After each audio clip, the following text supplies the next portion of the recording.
Hello and welcome back to Big Bandit Gaming. We are on episode 3 now, if you're counting, not counting our bonus episode. We don't count that.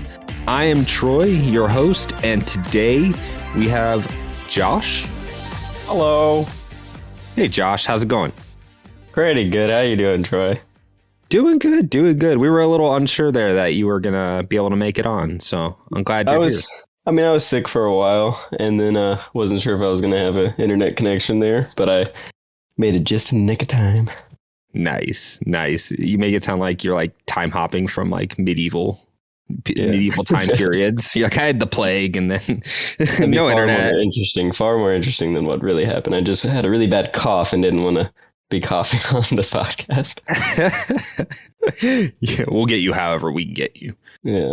Yeah. All right. And we have Colton. Hello. I was hoping Josh wouldn't make it. Now I'm thinking about leaving. Same. So rude. I'm just trying to keep this podcast together. Okay. Any way I can. You all have checks in the mail now. You're contractually obligated. Oh yeah. I forgot about that. Yeah. Never mind. The minute you open that check and spend it, I have you. You can't go anywhere. So as far as you know, no hailstorms, nothing knocking out your power or trying to destroy. No, not this week. Just hot. Oh, interesting. And mosquitoes. I was taking a shower last night and I found a big one just chilling there. And I was like, hi. Well, it's like every day here. We make friends. Yeah, you live in a swamp.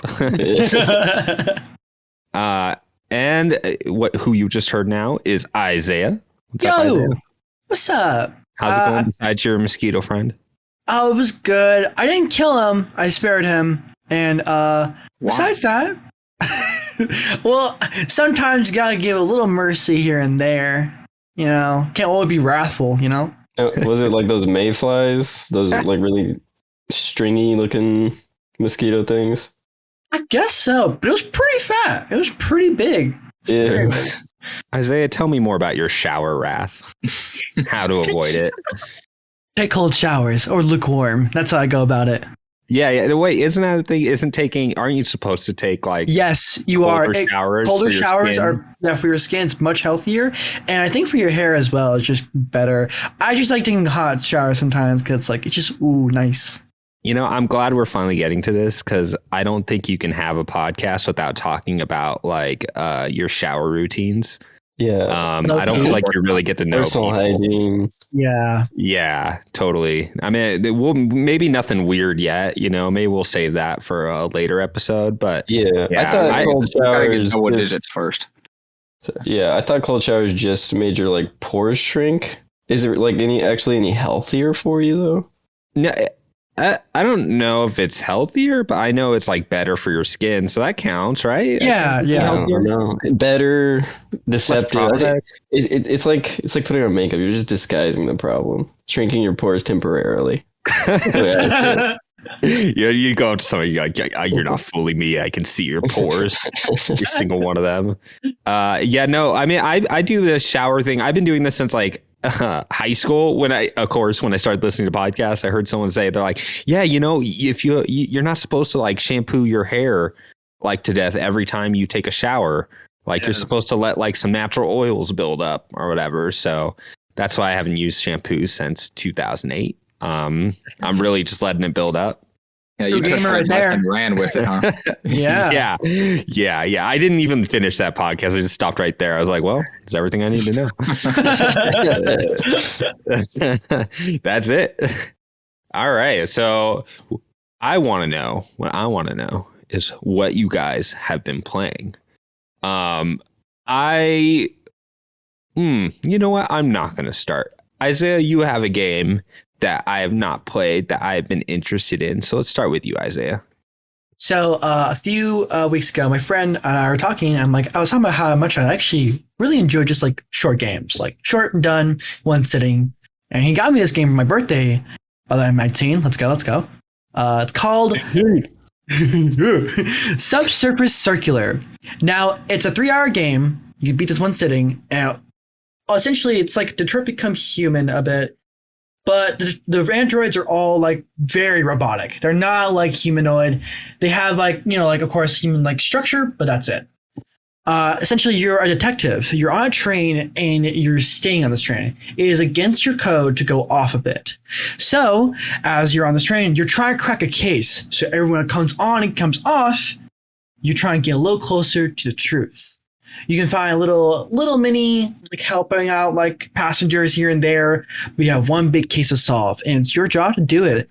From every stop that you make through the bus, or I said the train. Comes another person. There's different types of people, of course. You have the detective, which is like your main priority coding and like your priorities. Then you have construction workers. You have researchers. There's even a thing where depending on your intelligence, you have different codes that can break your code, and you become free will for a little bit, until they reset you back in the surface. So it's really interesting. You don't get to meet a single human, but you do get to hear about how they talk and whatnot. It's a very dialogue heavy game. The dialogue carries it very well. The getting closer to the truth, it continuously engages you into it and brings you back in with its twists and nods. It's great. Again, it's like I finished it in one sitting, and all I gotta say is like, if you want to try a new game out and just like, it's like a, like choosing like dialogue options, choices, and like talking to people, just 3 hours of a game, play Subspace Circular. It's like $10, I think, on Steam. It is one of the most like surprising games I've ever experienced, next to one of my favorite indie games of all time, One Shot. So if you like One Shot, you might like this game. That's a bit different though, but you get similar vibes. It's really cool. So is this like a visual novel? Kinda. It's not like a complete like 2D. It is 3D. So, but it is like more conversations than anything. Cool. Okay. And then my next game is Monster Hunter World. I've actually been playing this in the background for a while now.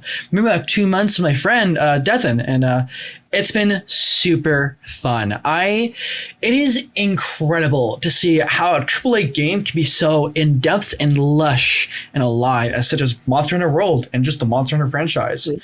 I can't fully describe, but it is like a character action based game. Depending on your weapon, every weapon's very unique in their own like ways to combo and like, use them. I have a support weapon called the horn. The horn is a musical instrument where I can bring out debuffs and buffs to the fight that will support me and my party. And your whole idea of the game is like, or like your whole priority is just going out hunting monsters and finding closer to like a bit of a mystery that's going on with a new world you're exploring. Like at first it's like a giant like turtle monster that completely threw off your expeditions like a balance, and now you had to be like, okay, we gotta go find this guy and whatnot. And like, what's going on with him? He's so big. Why is so big? Is this your first Monster Hunter game? This is my first Monster Hunter game, and my friend Devin, he's gonna get me into GU and Rise soon enough. Nice. So much fun. Is it easy for you guys to like team up? Because I remember hearing on Monster Hunter World specifically, it was kind of hard to team up with your friends at times. The pain in the butt. I think with my experience, super easy. Invite a friend, come into your lobby. All right. If it requires it's like a story mission, then you gotta watch a cutscene and then, okay, now you can come in. So that's how it works typically. So, and if it's not like that, it's like an optional quest. You guys can just go in. You're in the same lobby room, but you're in the same lobby technically. But once you go to the quest, you get to see each other, hang out, and interact with each other. It's super fun. Super fun. And that's on the PlayStation 4. That's on the PlayStation Plus collection, right? So if you have a PS5, you just get that game. Not only that, there was an unlocked mode in that, so now it runs at like a perfect 60. So I remember jumping in for a few minutes, being like, "Wow, this runs really nice now." But yeah, beautiful game. I honestly recommend it to y'all if you like the idea of like getting to like hunts and whatnot. It's really fun. I really want to get into it, but it's like one of those games I can't do it alone. I'd really need like a posse or at least another person that wants to, like do missions together. It's just one of those games for me. It's super time consuming, but I don't think that's a problem though. I think it's because of how much you're invested into the game, time doesn't feel that much of a problem at all when you're playing. But yes, I recommend playing with your friend. It's super fun with a friend anyways. With Devin, he is like, he knows everything. Like he's done everything in the game you can possibly imagine. And Nice. It's awesome. It's so yeah, it seems like that's a good game to have someone, kind of like a really complicated board game. It's like nice to have someone who's like played through the game once. So you're not just like stuck like on Google trying to figure out how to join each other. You know, you can just be like, oh, just do this and this. Yeah. That would have helped me for Final Fantasy 14. It just took me like a handful of hundreds of hours to just become that person where like, hey, you're playing. Let me fix your UI for you because it's going to be awful. Cool. Colton, what you been up to? What have you been playing? Haven't had as much time as I feel like I normally have. I mean, I guess if I've been able to put a little bit more time into Elden Ring. It's probably 90% of what I've been playing, and the other 10% has been Fortnite. So I mean, I haven't delved into anything different over the last. That's a lot of game right there. Yeah, those two games put together take up a lot of my time. Elden Ring, I mean, if you listen to that bonus episode, you can kind of catch up on what I've been doing there. So I don't need to go over all that again. And then Fortnite, I decided just to jump into the new season, that they started, and haven't played too much of it, but I've probably played maybe 3-4 hours of it, of the new season. I really like it. There's no building in the game, so I'm sure everyone's heard about that. That made the rounds on. Yeah. Is that still going on, or is that over? No, it's still going on. I think I haven't confirmed it, but whenever it happened, there's a story reason why it happened. One of the main villains of the game back in Chapter 1 is now back. And have you seen the lumber prices? I mean, that's true. Did he steal all the little blueprint things that you carry on when you build? I mean, I don't know if they got too in depth about how it happened, but she just kind of showed up in a cutscene, pulled out like a remote, and hit a button, and now I know it's built. Sounds about right. Yeah. So they're bringing it back. I heard that it was only going to be gone for 11 days. I have not. I didn't actually look that up to confirm that or not. But I guess it's almost been 11 days, so it's about to be up. But there's been some pretty heavy rumors that they're going to add a no build mode as like a permanent mode there. That'd be smart. Yeah, people seem to like it a whole lot. So it made me for the two games consider downloading Fortnite again, but I've been busy the last week, so I just didn't get around to it. So I'd still be interested in maybe downloading and trying it. I know it's been a while since you played it. I think you would be really impressed. I mean, I think episode 1, is when I was talking about all the changes they've added over the last couple of years, and mobility has been greatly improved. And now they have a tactical sprint that you can use with the stamina bar that you have to really be careful with, and they have a vaulting option. So you can normally, like a house, you'd have to build to get up there. You can't just jump up on the roof. But now, if there's an edge that isn't too high up off the ground, roughly 10 feet off the ground, you can jump up and your character will vault over that ledge. You jump higher too, don't you? I haven't heard that, and I didn't notice it while playing, but that could I feel be like true. Before we jumped so short, it was such a short jump, and it would the more you jumped, the shorter it would be. And now with the vaulting and stuff, you feel like a ninja. You're just running across the. That very well could be. I haven't heard that, but that could very well be true. So I mean, I think it'd be such a different game. If you did end up downloading it, you'd probably like it a whole lot more. I mean, the mobility in that game has been so greatly improved since even just a couple months ago. It's crazy. I should just download it just to see what's up, even if I don't stick with it, which. I don't expect myself to, but I probably should just get hands on it and just see what's up.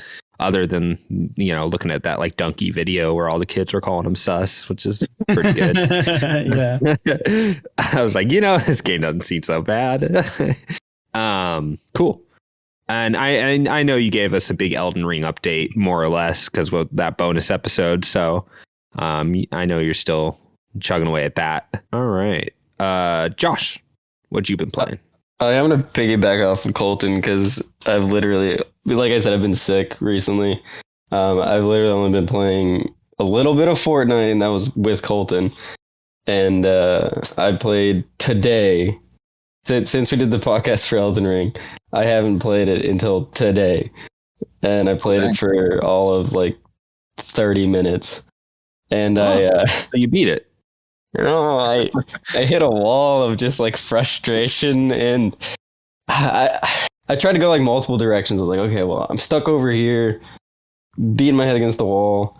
I'll go try in this other area, this other region.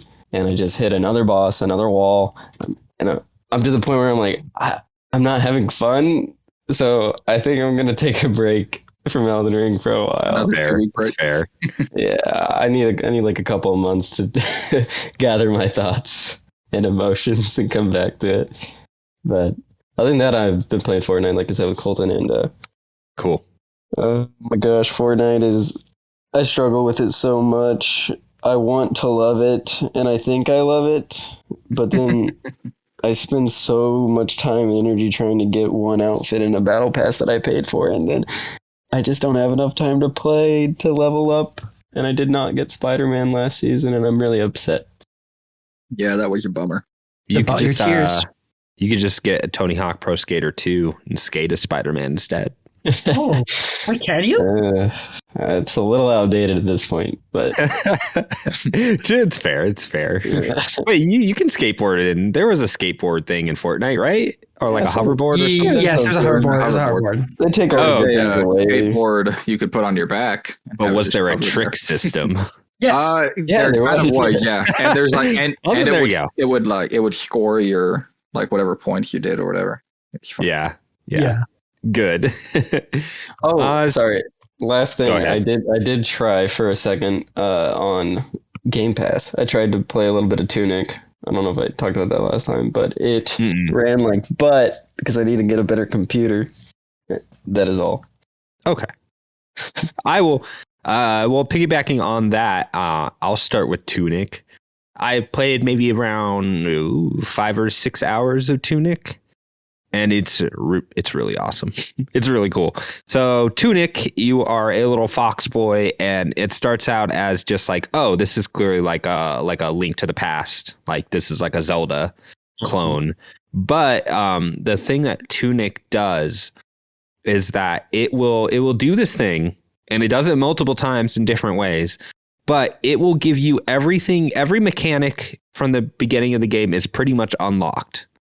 So there are things you can do within the game that you can do if you know how to do them, but you don't know how to do them. But in the way that the game teaches you how to do like about the different mechanics of the game and how to interact with the stuff you find in this world is you find these manuals.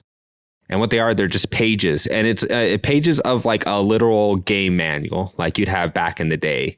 That's with like it's all colored. You'll even see like places in the manual where someone will have like circled something with a pen and jotted down notes like it had been used before. And the scans are really good. Like whoever did all the art and stuff for those manuals, like give them a raise. I don't know. Do something, because those manuals are amazing. But the coolest thing is like, I started picking up, like, for example, they have these save points, these big statues, and it'll, if you walk up to them, it'll have like a thing over the head that you just says A, and you press A, and it does like a little thing where it's like a bonfire. It saves and it fills your health and magic and everything. And I was 2 hours in, and I kept getting these items, and I didn't know what they were. They would just go in my inventory, and they were just like, I couldn't use them. They were just sitting there. I was like, okay, at some point this game's probably going to tell me. I don't know.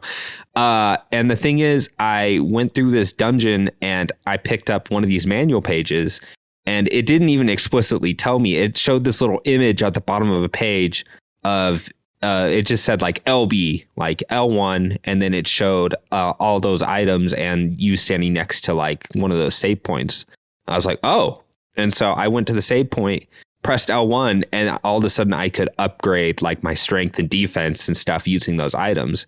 And the thing is, if I had known, I could have picked it up, one of those items, like the first 10 minutes of the game and went and upgraded. But until I got that manual, I didn't know that mechanic was there. And that's how it works. Like you can fast travel right away if you know what the fast travel points are. There are vendors in the game that are hidden like within the level. And until I got a manual showing me like what to look for in the map, I didn't even know there were like other vendors in the world that would sell me like bombs, items. And there's like shortcuts that will lead you into the back way of a dungeon that are it's like a perspective puzzle where like you will go to this corner and all of a sudden you're like behind the scenery. And it was there the entire time, but you didn't know till you got to the end of the level. So there's a chance if you get real smart to that you walk, while you're walking the overworld, you just kind of explore every nook and cranny, and you will find these early, and it means you can go take shortcuts and go different, take shortcuts to the boss and find different things that you would have found later in the game. So it's really cool. It's like a game of like gaining knowledge about the world through like these manual pages and stuff. And it's kind of Fez-like where it has its own language.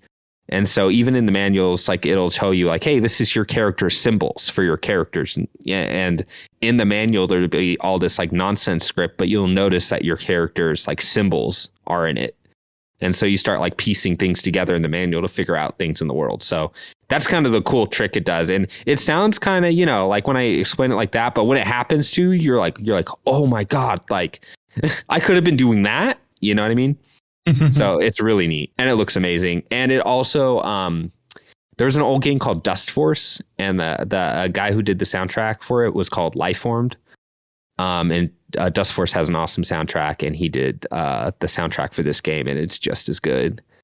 So yeah, the soundtrack, the art, all that stuff's amazing. Small team that made it too. I think it was mostly developed by like a single dude. So it's like one of those like passion projects, and you can see why it took him so long to do it. I think this got announced like ages ago. I think it's been like six years, something like that, 5-6 years. Whoa. He's put this out. So yeah, this has been a long time coming. Really cool. So it's a day one Game Pass. If anyone's interested to just try it, it's definitely worth it. It's a really neat game. Question. Yeah, what's up? Was that like announced at E3? It might have been announced at one of those like ID at Xbox, like kind of the same way Cuphead did. It might have been just like on a montage and people were like, whoa, what's that? But it was announced a long time ago. I don't know if it was branded with Xbox, but that's when I remember starting to see it.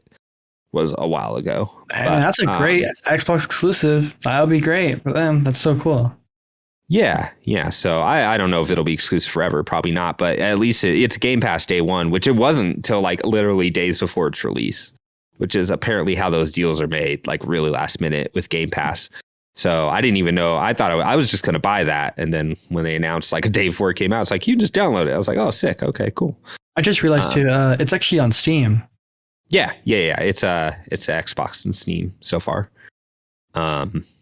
It's like Josh said, I don't know how well it would run on Switch. It could run maybe like 30 frames, but it looks really nice running at that like full frame rate and everything. I tried to play it on an old laptop, so not a fan. Oh yeah, like probably like an integrated graphics card or something. Okay, cool. Yeah. And then I did mention this a little at our bonus podcast, but I did beat Elden Ring, and I kind of beat it with my goal in mind. I beat it, and I beat every boss that has a health bar and every like invasion type enemy I beat.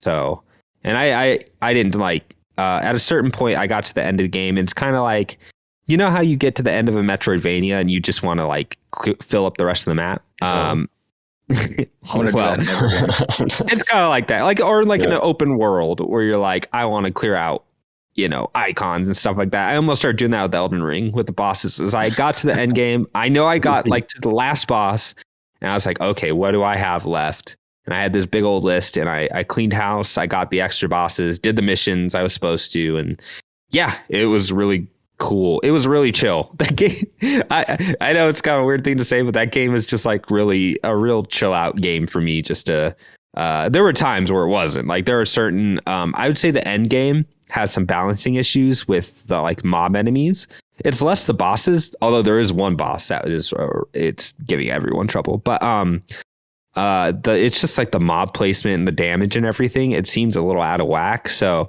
I was like level 1. I forget. I was like level 140 something. And I was still playing really carefully at these like last 2 extra zones. But really good time. I really enjoyed my time with Elden Ring. I made sure not to do New Game Plus in case there's ever DLC or anything. I don't want to. I do not want to play like 60 hours of Elden Ring again to just see the DLC. So yeah, it's really good. Anything else before we move on, guys? Yeah, I just double checked for people who want to play Subspace Circular. It's $6 on Steam, so that's a steal if you want to play that. It is a steal. Nice. Yeah, it sounded really cool. It's something I totally forgot. I wanted to talk about. I've been hearing Netflix wanting to get into the whole mobile game thing. Really? And I guess I didn't know how far along they were. I was just scrolling through Netflix on my phone, and I saw like an entire video game section on the Netflix app, and I was like, "What the heck is this?" So I clicked a bunch of games, and they it takes you to the App Store, and then you download it, and you have to have a Netflix subscription to even play it. But one game I actually is it in the normal Netflix app? Yeah, if you just scroll down a little bit, you'll find the I can't remember like how it was. Oh yeah, it just says Netflix games right there. Got like a putt game, a basketball game, a domino game. Actually, and there was one that I played, and it said it was an old PlayStation remaster that they Shatter. Did you play Shatter? Yeah. So, okay, now we're talking. So I've actually been playing that a lot at work on my phone, and I didn't think I'd ever like a little Netflix published mobile game, but I have been playing the crap out of that game. Have you been playing it with the sound off? Half the time. Yeah, okay. Just because I'm at work, really. Shatter has like a legendarily good soundtrack. Yeah, it's one of those games that you open up and it says this game is best enjoyed with headphones. That yeah. It's funny that you bring that up because I was on Reset Era. There was an original post like a few years ago saying like, hey, Shatter's like stuck on the PS3 and PC. Is there ever any chance like plans to update this for consoles and this? And the studio saw that and they're like, you know what? Because of this thread, we're working on it now. And it just popped up really? A week ago. And I saw that. He was just like, hey, so it's coming out on Netflix. I was like, what? Wow. And I looked for it. It wasn't there yet. But I'm glad you reminded me because I got to try that because I love Shatter. Shatter is one of those. It never came to 360 or anything else. It was a PS3, PSN exclusive, like one of the few early ones. Really cool. It's like a brick breaker where you can control like gravity a little bit. And just like an amazing soundtrack. Yeah. Wait, what's Shatter? Oh my goodness, I say. Wait, what Shatter? The game we're talking about? Yeah, I'm like realizing, is that you're talking about Shattered Dimensions for Spider-Man? Yes, the legendary brick breaker Spider-Man Shattered Dimensions. No, it's just look up Shatter and then PSN and it'll come up, or PS3. Oh yeah, I'm doing it right now. Yeah, we can look it up later. But yeah, that's cool, Colton. I'm gonna try that like right after this because I love Shatter. This all sounds great and everything, but Colton, you said at the beginning I heard putt, and I've been stuck on this since then. Yeah, okay. Do you mean like golfing, or do you mean like the purple car? I mean, there's like a little putt golf game, but that's the first game I clicked on, but the reviews were not very good. So and I kind of looked at a trailer for it. I was like, oh, that's a weird putt game. So I didn't even try it. You got me all excited for nothing. I'm sorry. Question, Colton. Are you playing those games locally or are they streamed? You download them on your phone. Oh, okay. Okay, cool. That's good. Yeah. Awesome. Yeah, I'll have to try that. That is weird. That is really weird. Yeah. And it's only through the phone. Like it's not like you can open up your app on. I have not. I haven't even tried doing it on a computer or PlayStation. Because it probably is touchscreen controls, right? Yeah. Like a regular mobile game. Okay. Yeah, because I know they have those interactive ones. Like they had the Telltale Minecraft thing. Mm-hmm. And, the Bandersnatch Black Mirror stuff, which is interesting. That's like a choose your own adventure more thing, but like actual game. It is weird to conceptually do like a game thing. I call it a game, not just a game. It's a game. You like me or like me? Yeah. Whichever box you check there makes a big difference. Those are your only two options too. Do you like me or you like me? Because you can't think of the alternative where they're just like, I'm going to make a third one here saying never talk to me again. I've never heard of you. Yeah. Who dis? All right. So our big topic of the day is Will Smith. Let's The slap. Ooh, yeah, let's date this episode right now with the Will Smith slap at the Grammys. That's actually our entire middle segment. How'd you know that? Well, I mean, finally something at the Grammys that was actually like half interesting, to be honest. Yeah. It was Oscars, I think, right? Oh, did I say what did I say? Yeah, Oscars. Yeah, Grammys. Oh, because I'm paying Oscars, attention. Grammys, whatever. Yeah, Game dude, Awards. I was gonna say I can barely do the Game Awards just because even though like it's video games, it's something I'm like super passionate about, and I can barely sit through that award with being like, wow, that should have ended 2 hours ago. Yeah. So anything else, yeah, the slap.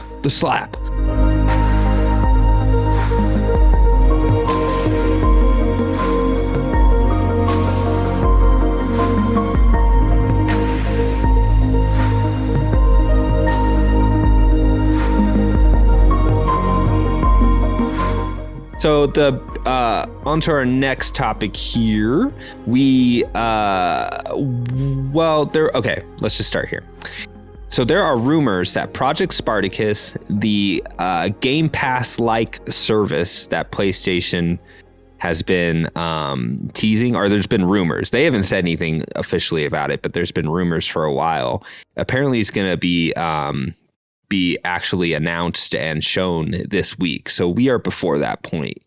So I was thinking it'd be cool to go over just kind of what the service offerings are for the big three console makers. So Nintendo, Xbox, and PlayStation.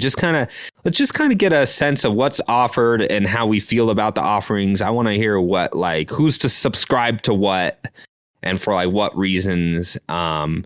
So before we'll probably do PlayStation last, just because that's going to be kind of the larger conversation. Is we're going to talk about Project Spartacus and kind of what we want to see from it before it actually gets announced. Because we at this point we don't know. We just know it's coming. We know some rumors, but besides that, nothing's like super clear or concrete. So let's start with Nintendo, just because I think Nintendo. Yeah, the ones that are good at the internet. Yeah, with their Let's Windows start with 4. Yeah. Nintendo. So I'm trying to remember. The Switch did not launch with its online. No, I don't think so. Was it about a year or was it longer than that? Well, I think it was over a year. No, well, for like actually paying for it, I think, but they did right. You could play online for a while. Right. Oh yeah. And it announced it too. I remember it vividly now. It's like we have online now for free, but in the future we will at some point be like pricing That's it. right. They did ask warn you for money. Yeah. Didn't it launch with Splatoon 2? Is that, or am I? Good question. No. See, I'm trying to remember if there was anything it launched with specifically, but in my head, Splatoon 2 was like a near the launch only game. significant online game. Switch. Maybe that was it. Yeah. It was already out, but people were like, well, I guess if I want to play Mario Kart or Splatoon 2, I owe $20. But I mean, what it is now is you have your base subscription, which is $20 a year. And that includes just like your regular online play, like we're saying. They added NES, library of NES and SNES games. Like kind of like weekly limited game trials, and then what I just call it the 99 series. So that includes Tetris 99. For limited time, they had that Mario 99 and Pac-Man. Mario 35 or whatever. Oh, right. Yeah. Yeah. Which honestly, that was a favorite of mine, but that's just because I like Mario platformers. Hey, that was that Battle Royale Mario thing, right? It was, yeah. Yes. Okay. Yeah, and right now, Tetris 99 is still available, and so is the Pac-Man one. So those just seem to be just in the background, quietly updated. Like I think you get like on the Tetris one, they're just like, hey, we have a Fire Emblem like panels now, you know. But for like $20 a year, I think I'm not like super disappointed with that offering. I think it's great, actually. Yeah, it's actually a lot. I mean, I think it's just poorly named. Switch Online. I mean, the value is not in the online, like you said. They're not good at online services. It's the legacy games. Like it's the virtual console. They just don't want to call it the virtual console. Yeah, you know, it's a great value for that because I was tired of paying like $5 to $10 for all these old games on every Nintendo system. So if I can just subscribe and forget about it, that's pretty good. Yeah, agreed. And I think so too. I think they're a really good deal. I mean, it doesn't have everything that the older virtual consoles had, but they're starting to get there. You know, like they just put Earthbound on there, and they've never been consistent on like which games they put when. Right, like yeah, like they had Chrono Trigger on the Wii, and like Super Mario RPG and stuff, and then that never transferred over to the Wii U or the 3DS or now the Switch. So yeah, it isn't consistent, and I know a lot of that is just because they have to deal with like third parties and just licensing issues. Like they can't just put every Mega Man on there without Capcom being like, we sell something with every Mega Man on it. Yeah. So, you know, I get that there's conflicts there, but for what it is, I do agree. I've never looked at the $20 a year. If it was any more, I think it'd be an issue because like Josh was saying, like you still can't directly message friends. You can't do parties. Oh yeah. To chat, you have to download an app and it's like game specific, and it's kind of a mess in that area. But for the amount you're spending, it's not, you know, $20 a year just to get a handful of virtual console games is not bad considering, what Josh said, there's like 6, some of them are like $5 or $6 each. Mind if I butt in very quick? What's up? Yeah, the Wii U's going down. Oh yeah, the DS and the Wii U eShops. For listeners who don't know, those are going down very soon. Sorry, side tangent. It sucks too. Yeah, it sucks. And also, it's a bad look. Let's talk about how like Nintendo. Let's not talk about it, but let's remember Nintendo forgot to turn on the Bluetooth. The Bluetooth on the Switch. Oh yeah. They could have done that from the beginning. They didn't forget. Yeah. It's so ridiculous. stupid. It's so stupid. At least they didn't charge me any extra. Yeah. Yeah, right. They didn't add that to like the expansion. They're like, Bluetooth headphones in the expansion. Well, I mean, I get that like if you put in your Bluetooth headset, you can't connect as many controllers to it, and I get that they're like, no, everyone's gonna have rooftop parties. Like they're never just gonna want to put Bluetooth headphones in. Who would do that? You know, so I get why they did it and when they did it. It's just a little ridiculous that wasn't there from the beginning. Yeah. But to its credit, I can't use my AirPods on the Xbox or PlayStation, but I can just sync them up to the Switch, and that's pretty sick. Oh, AirPods work? Yeah, dude. My AirPods Pros work, so I have like when I take a plane ride, I can just block it out and be like, Kirby, it's Kirby time. It's all Kirby. It's all Kirby. It's all Kirby. It's all looking Kirby. So we have that $20 a year, and now we have the expansion, which has been out for a few months, and I feel like this has been a little bit more controversial. Oh yeah. You can say that. Yeah, it's not 20 plus 50. $50 a year gives you everything we talked about, but it adds Genesis games, it adds N64 games, and right now it adds the Mario Kart expansion and the Animal Cross expansion passes. So that's what you're paying for that extra $30 a year. And I'm a little more torn on the what made the first one okay. I'm a little more torn on just because the Genesis games, there's so many different ways to get those Genesis games. Like they sell a Genesis collection on Switch. Right. Yeah. So it's a cool extra offering, but I'm I have 1,000 ways to play Genesis games, and I already had a way to play it on Switch that I owned. And N64, I feel like. The big thing is the emulation is really poor. Real, yeah.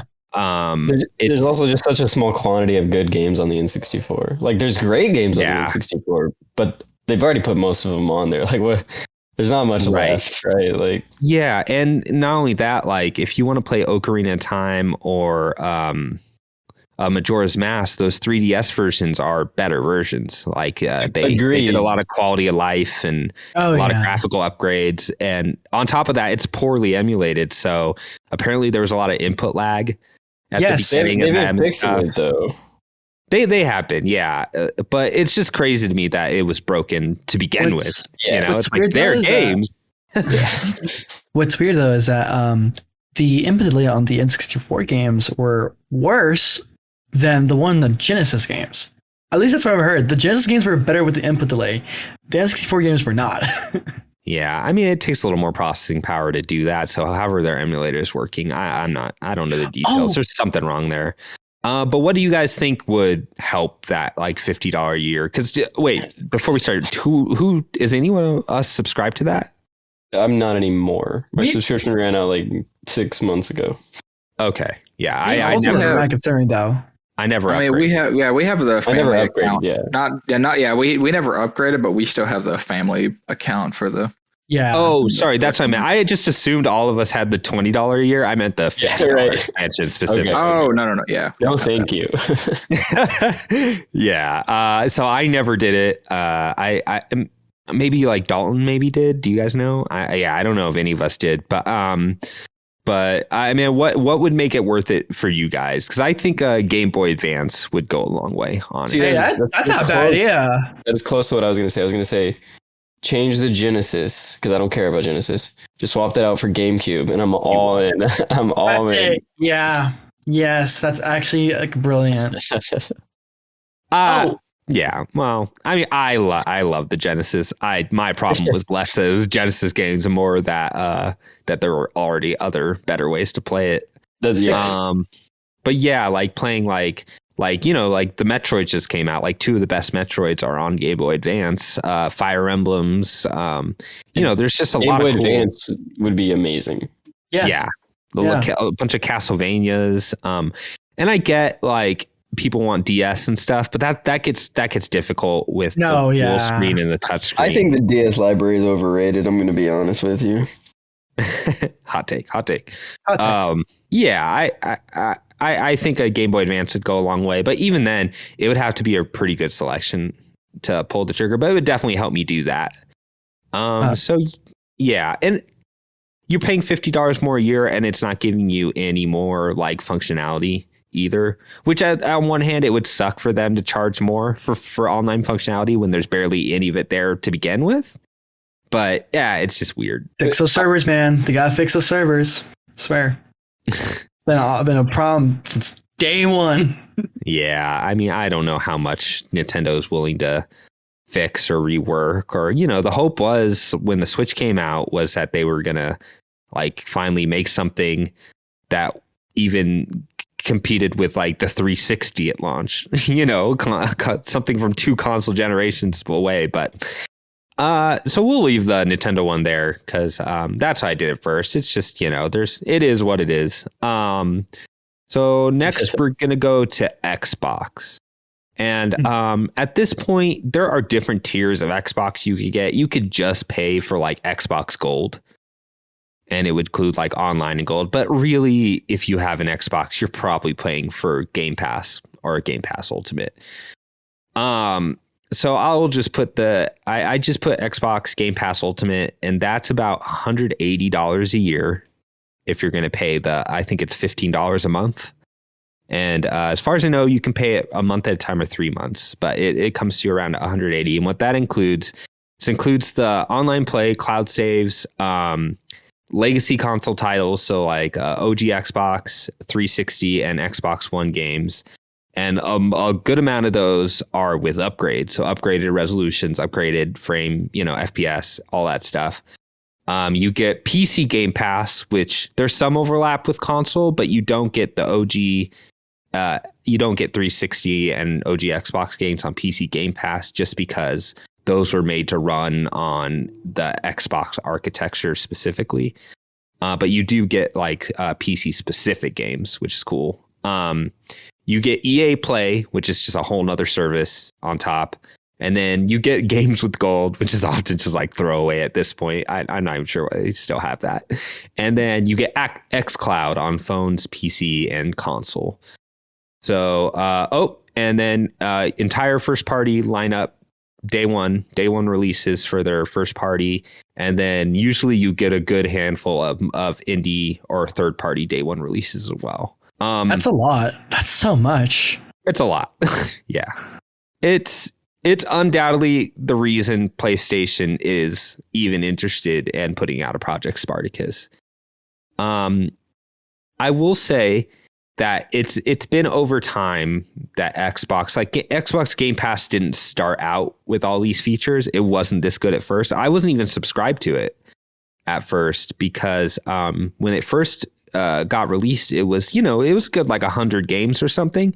But it was all games I'd played before. They were all just like older third-party releases. I was like, wow, that'd be really cool for someone that just got like an Xbox One really late in the cycle.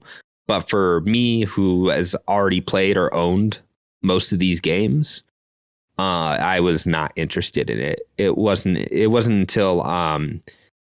until they started releasing like indie day ones, and then the minute on that E3 stage where they're like, hey, by the way, every single first party Xbox game from this day forward will be day one on PC and Xbox.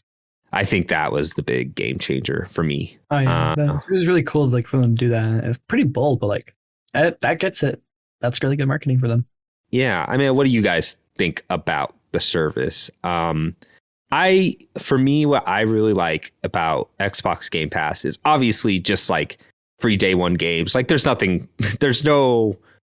downside to that. Like you just, like a new Bethesda game is going to come out after these next, after, what were the two Bethesda games that just came out? Wow. Deathloop. Thank you. And Ghostwire Tokyo. Yes. Yeah. Thank you. Totally blanked. After Deathloop. Wow. Yeah, well, after those two games come out, like that deal, every Bethesda game after that is just going to be day one. You won't have to worry about budgeting it. It's just going to be like, hey, this game's out. Just download it or pre-download it. There's no downside to that. So, obviously that's a cool thing. But what I really like is the amount of effort they put into their legacy titles, as far as like 360 Xbox One games and their OG stuff running at like 4K, or just seeing like OG Xbox One games running with HDR because their engineers took the time to like program HDR on these legacy titles and stuff like that. That stuff is just really neat. And when you're looking at like the N64 and how poorly emulated it is, from like Nintendo with games that are way more iconic than like Fusion Frenzy. Yeah, it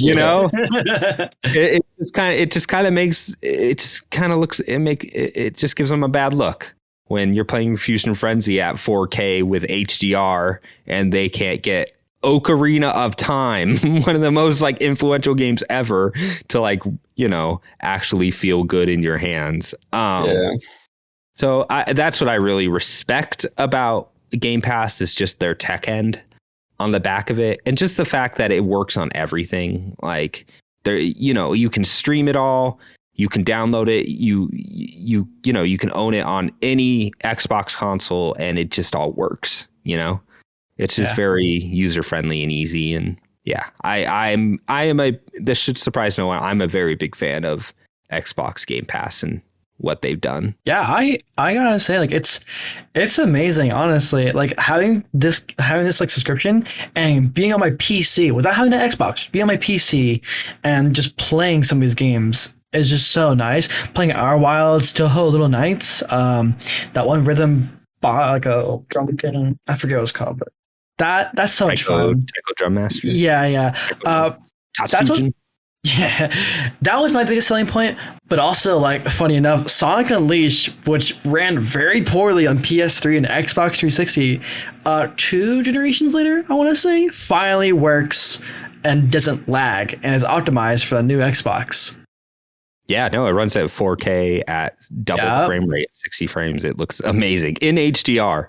Like that's just the crazy thing. Oh yeah, it's so crazy. And lastly, of course, like the legacy titles, like playing those OG games is like so nice. And dude, going back to Fusion Frenzy, oh my god, on a new console is awesome. Fusion Frenzy's base, I love that game. Except for that one rhythm game, I hate that so much. It's like where I gotta go cross between like B and like X. I was like, no, that's stupid.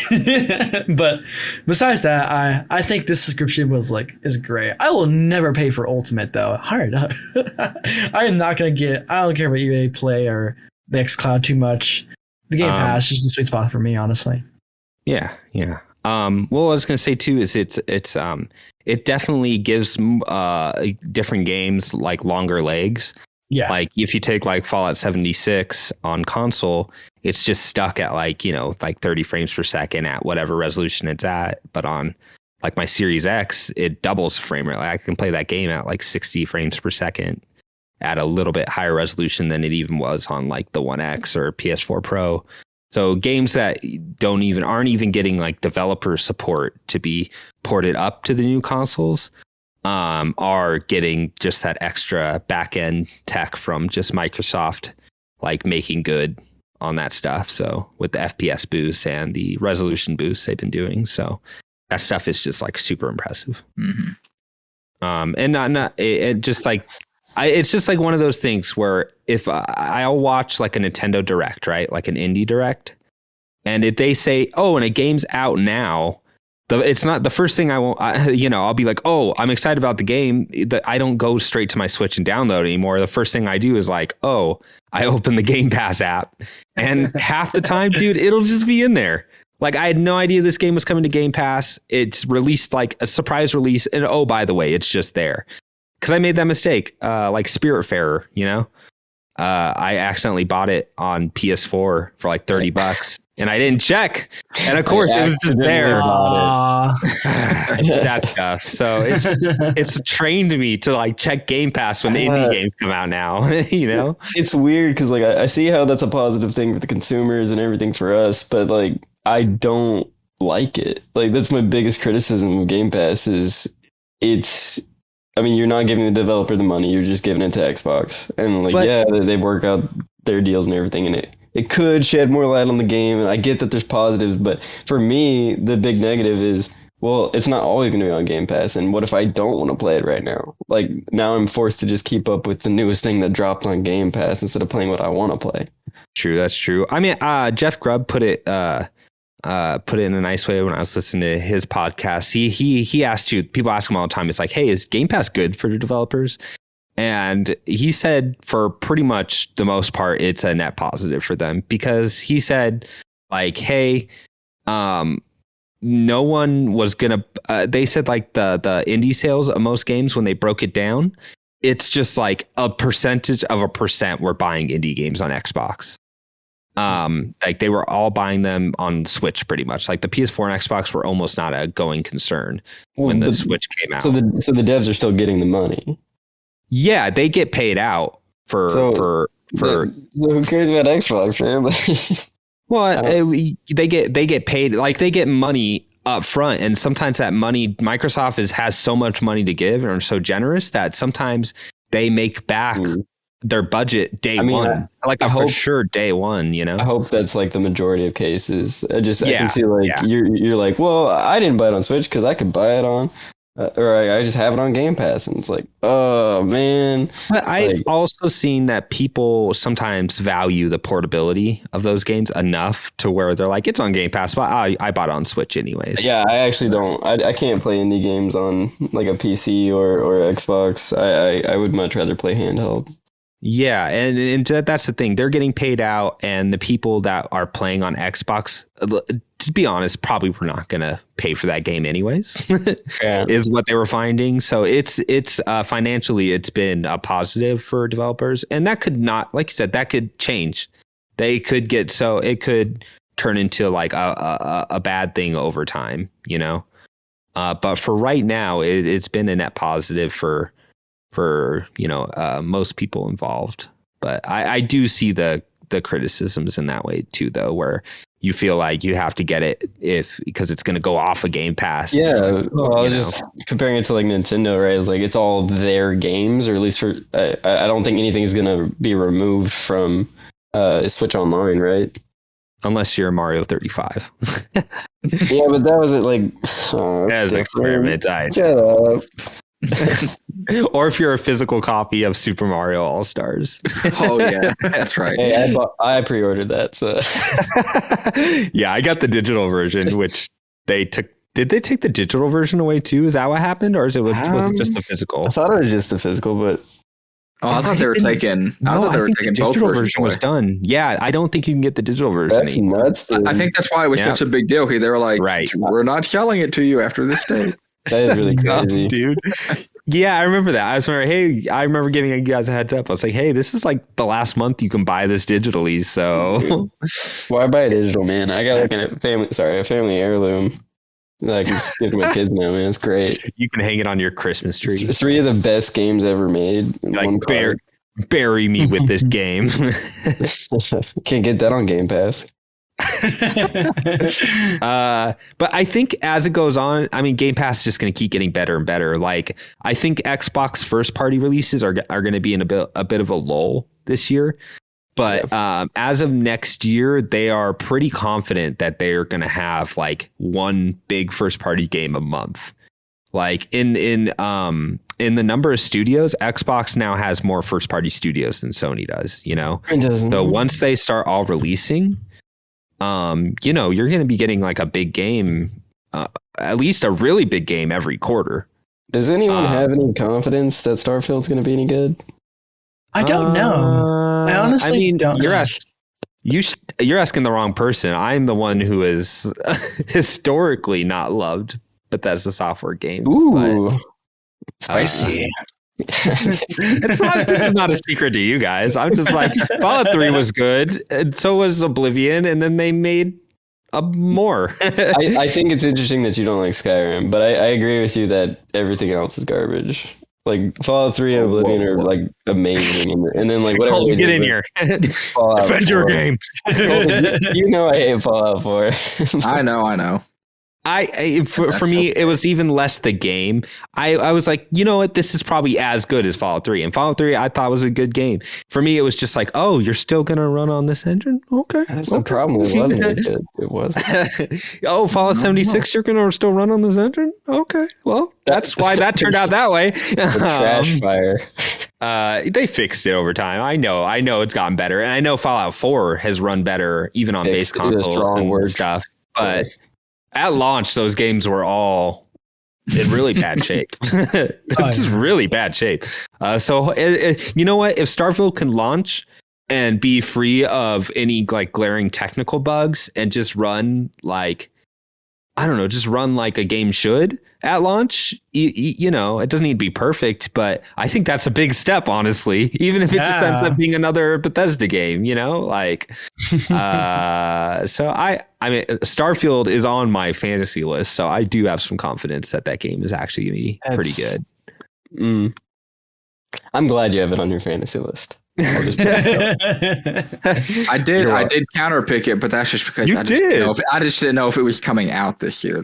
Oh, okay. It seems to be on track. Y'all got that backwards. Like, I mean, Colton, you have confidence in Starfield. Troy, you don't. Why did you? I like. It's a good question. I don't know. I have an inkling that. I don't know. You can't come off of Fallout 76 and not like Todd Howard like came out of his like hole after that game to promote Starfield. I feel like maybe I'm hoping they learned their lesson.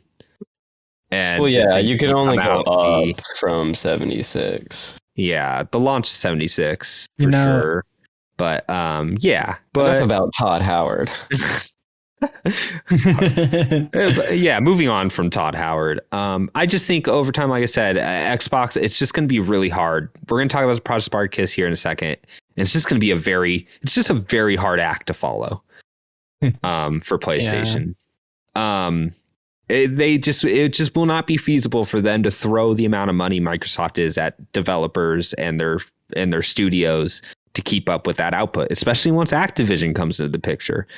Like, sure, they're going to get Call of Duty. PlayStation's going to get Call of Duty. Xbox is going to get Call of Duty for free. That's going to be a free to play game. It's pretty much, to a sense. And that's a big deal. That's crazy. But speaking of which, let's go to PlayStation here and let's do what they're offering right now, which in maybe about 5 days, this is going to be outdated. Yeah.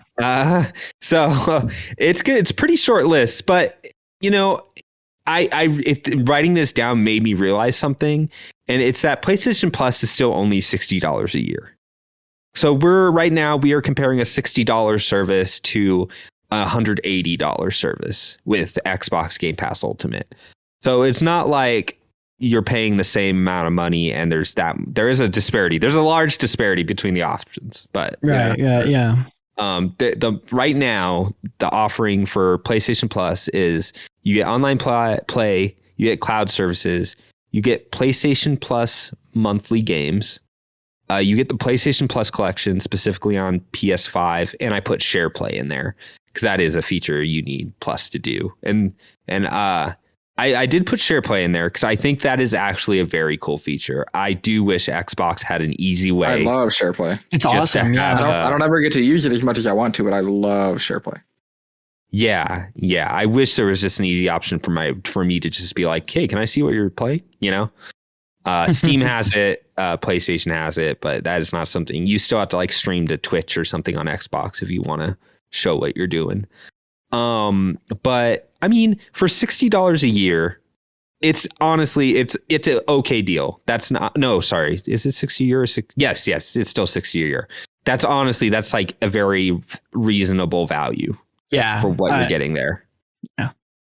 Especially, just the games that you get, you'll get a dud month every now and then. But I mean, when they gave me Control in whatever month that was, and that ended up being one of my favorite games in years. I was like, man, that was $60. I would have paid $60 for that like right now. But dude, yeah. And it also we also got the Ultimate Edition, I think, right? Yeah. Yeah, that was like a steal. And dude, Detroit Become Human Adult Ultimate Edition came out for free as well. PS Plus. I got Bloodborne when I first got my PS4. Like that same month, I got Bloodborne with it. Like the PS Plus games are actually so good.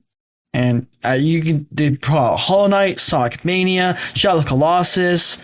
Like they put out some great games for PS Plus. I think Persona 5's in the collection, right? It's in the collection for the PS5. Yeah. They masterpiece. So good, yeah. Yeah. I think it's all good. And then for me, like the Plus games are a little less exciting because usually I will own those games for a good 6 months before they release. But every once in a while, they do have a good day one release too. They had like early on, they had their Rocket League. They had Fall Guys. They had Oddworld kind of recently. More recently. Yeah. Oh, yeah. Or the car. What was that car game no one plays anymore? The launch of the PS5. Oh, Destruction All Stars. Thank you. Yeah. Destruction All Stars. I couldn't even think of the name. I'm just like, yeah, you know. Oh man, I think that thing had such potential. Yeah. I forget. I was able to voice why it wasn't clicking with me, but I forget what it is now. I'd have to go back. But if they don't shut down the service for that game soon. But yeah, like I said, it is decent. I think the PlayStation Plus collection is a cool handful. It's kind of a taste of Game Pass is what the PlayStation Plus collection is, but it does have some pretty killer games in there. Like that PlayStation games, like you're getting Bloodborne, you're getting Persona 5, you're getting, some really cool first party stuff just right off the bat.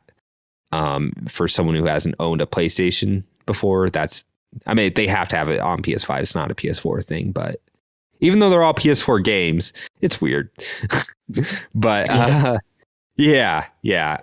So that's what that is. So moving on to kind of what we've been building to. Like I mentioned before, Project Spartacus, it's going to be announced probably within the next few days. I just saw a recent article saying that like Greg Miller and Kind of Funny, they not canceled, but they delayed their PlayStation podcast for like a few days because they know stuff is coming up. They said multiple announcements. So I'm surprised they've probably done like 5 prediction casts because they have to. I'm sure they have to make so much content every day. Like, well, we can't make another prediction cast. But yeah, so that's going to be announced here soon. I just want to know, what do you guys want from it? Like what are you thinking price wise? What do you want from it? I know there's been rumors about like a tiered setup where you'll have like a base tier and then maybe a couple more premium tiers. I mean, what is like the big thing you guys feel like PlayStation is missing right now? Legacy titles. That's what I was going to say. Legacy titles. Yeah. It is Agreed. honestly the biggest thing I think a lot of people would love to see from PlayStation. We've been begging them. We've been like, and realistically speaking, I think the head of Sony was like, although we do see people like asking for that, but like reality, like how many people are actually use it, but like if it's in the form of subscription, it's like all digital, not having to mess with the hardware. Do it. I would love to play my PS3 games on my PS5. I will buy Ico right now and like not even my PS3. I'll play my PS5. That would be amazing. I would just love legacy titles. If you give me like put that at top tier, I'll buy it, bro. $60 for that. If you do that at $60, I'll buy it. I do think it's a little bit of a bummer if the rumors are true that the legacy titles are going to be attached to the highest subscription model.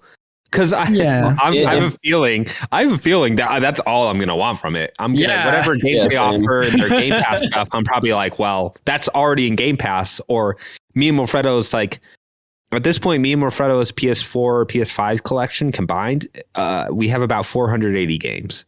So chances are we already have a PS4 Game Pass. It's just our combined library, like that's not really what's getting me. So legacy titles, totally agree. Now, here's the real crutch. It depends how they give those legacy titles to us. Because we saw with the other two, a big difference between how Nintendo and Xbox does it. Nintendo, I could see them releasing legacy titles, but then being like poorly emulated, like when Square does all their re-releases of their PS1 games, you're like, whoa, like I'm afraid I don't know how they're going to handle it. I said do PS1 and PS2 games. But what I would really like them to do is I would like them to take the play. Hopefully they engineered something along the lines Xbox is doing. And if they're not going to give it to us natively, I want, at the very least, I'd like it just to run like the normal game did, not with like a crappy emulator. Just run like it should be very faithful. And what would be even better is if they engineered something like Xbox or like how they're doing backwards compatibility with like PlayStation, like to run even better. Up the resolution, frame rates, do whatever you have to do. Like that would be great. Resolution would be probably the bigger one. But the biggest question is PS3 games. That is like probably the biggest hole in emulation and just like games we can't play right now. Because 360, no problem. We've been able to play 360 games since the Xbox One upgraded. Like that's still there. But the PS3 itself is just kind of in this weird black hole, whereas it hasn't been remastered. It's stuck there. Yeah. Which is why we get into Shatter or Metal Gear Solid 4, areas. So if their solution, I will be so incredibly disappointed, and I will be very vocal about it. If their solution to backwards compatibility for PS3 or anything else is streaming, I'm sorry, that's not good enough. That's it. No. Like I don't want to rely on my stupid Wi-Fi to like either have a good day or a bad day. I would like to boot up my game, no stuttering, and play it 100% offline and enjoy it how it's meant to be enjoyed originally. And Sony showed they can do this in the past. The PS3 emulation of PS1 games and the Vita with the PSP. And the PSP could play the PS1 collections too. Those were emulated great. Those were all super good. And the PS3 even had PS2 games. So I would like to see them, if they can, do everything natively. Like it'll be a home run to me if they're like, hey, everything we're about to release is natively. I'm not expecting it to be like Xbox where I can put a disc in and it downloads the ROM and can play it natively. I mean, I would love that. I don't think that's going to happen. Download all 4 discs of Final Fantasy 9, please. Yeah, exactly. I don't think it's going to happen. It's like you can do that on Xbox, the Series and X. You can put in an OG Xbox game and it'll read it and pull it down. Final Fantasy 13. Yep, it did that for me. Which is cool. But yeah, it needs to be native, and I'm hoping that the collection is a good collect, because they had stuff on PS3 like Suikoden 2, or just like games that have really gone up in price on PS1. That'd be really cool to see on that collection digitally. Just games that are not easy to get a hand on. Do you think they're going to release them like monthly? And like how many of these legacy games do you think they would actually release? Like that? I wouldn't mind that. But I also would prefer if when it's ready, it's ready. Like release it. There's no way they're going to do that. Give us a good 100, and then at that 100, 100. If we're talking like PS1, PS2, PS3 games, right out of the gate. Right out of the gate, 100 games. Okay. Ooh, if they did that, that'd be peak.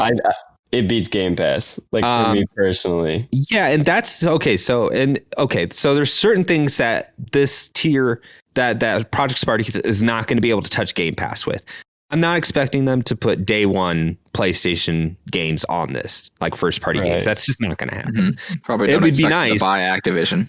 Yeah, and I don't think they're going to be able to throw money at third party developers the way Microsoft is to get day one. So those day one tier stuff, I don't think they're going to compete on that level. But where PlayStation can compete is it has a much stronger legacy, and it has a much stronger legacy in like Japanese games and stuff from their older catalog. So if they're going to really make this competitive, it can't just be like, we have our Game Pass too, and here's games everyone owns, or you can get them for $5 on a PS4 disc. Like that would be kind of disappointing, because that would just be what Game Pass was 7 years ago. Right.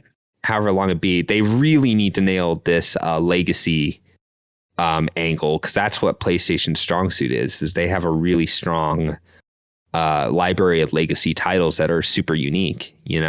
I would love to play like Ape Escape 1 through 3, Suikoden, and something like Tron Bonne, or something that is super rare and hard to get physically. There's a bunch of PS2 games like that too that just had very small releases. So there's just so much. PS1 and PS2 libraries are so massive. So what do you think they would offer aside from the legacy stuff? So I think Project Spartacus specifically is going to try to compete with Game Pass. I don't think they're going to hide any system features behind it. I think it's just going to be third-party partnerships, things like that.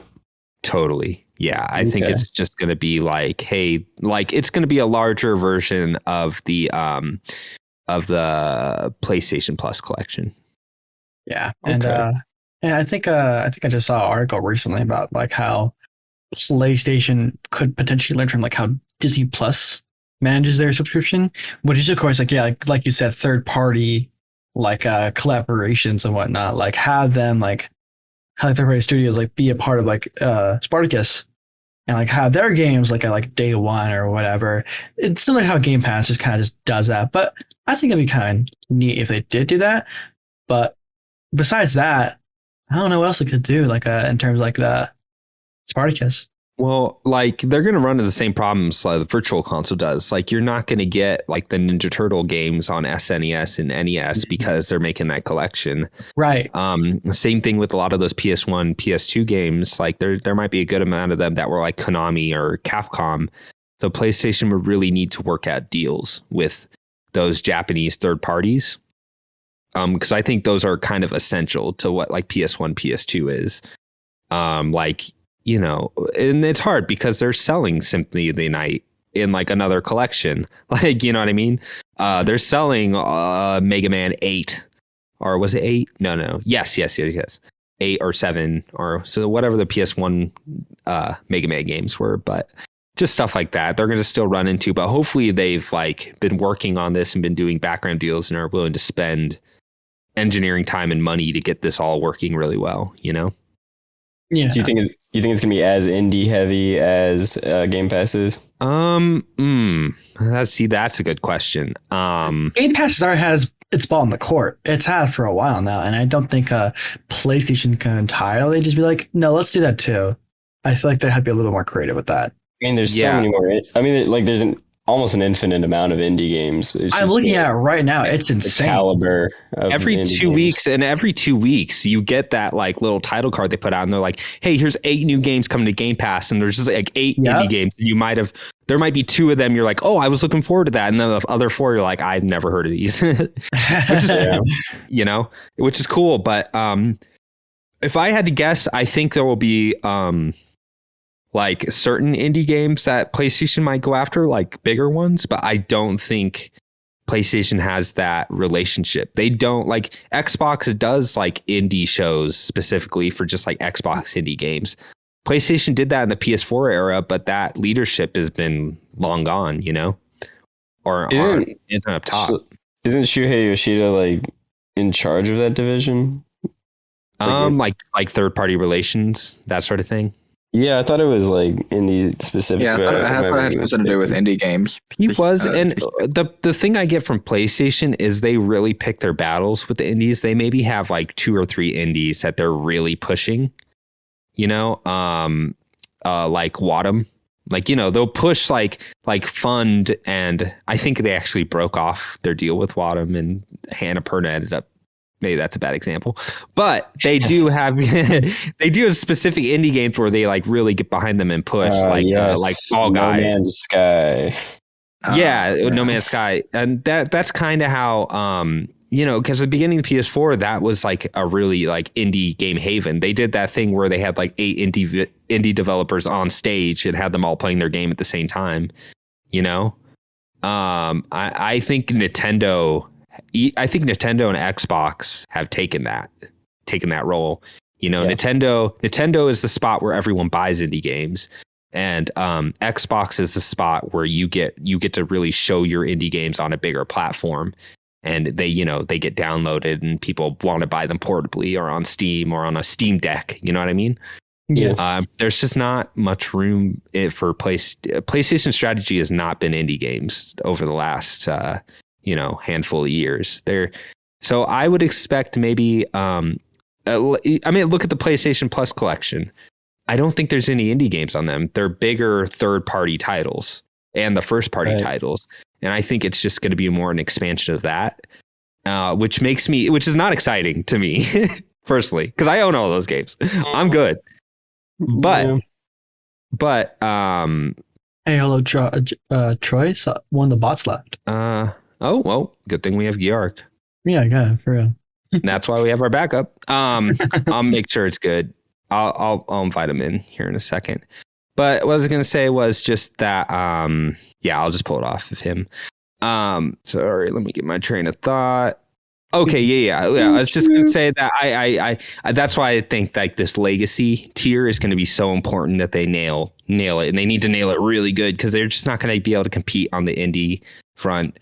They're not going to have Activision's library. They're not going to have EA Play, which is a lot of those bigger third-party stuff for free. And they're not going to have the money to throw at Square Enix to get like Octopath Traveler, Dragon Quest, and all the Final Fantasies on there. They can get Kingdom Hearts. I think that's their only option is Square Enix. I mean, I was going to say Square Enix is the third party they've been kind of actually spending the money on for like exclusives and stuff. So maybe they can rely on that. Yeah, and I've seen a lot of jokes about Ubisoft and like on Twitter and. God, please no. If they're gonna do Ubisoft, bring back Rayman and the rabbits. That's what I want. And the rabbits. I actually think I think if PlayStation was in charge of Ubisoft, I think that'd be interesting. I want to know how different the next Assassin's Creed or Far Cry or whatever. You want them to buy them? No. I don't want them to. I don't think they will. More acquisitions. No. I don't want more acquisitions. You're right. But that reminds me, Destiny. You think that'll be on Spartacus? Oh, that's a good question. Like the expansions and stuff. Interesting. Yeah.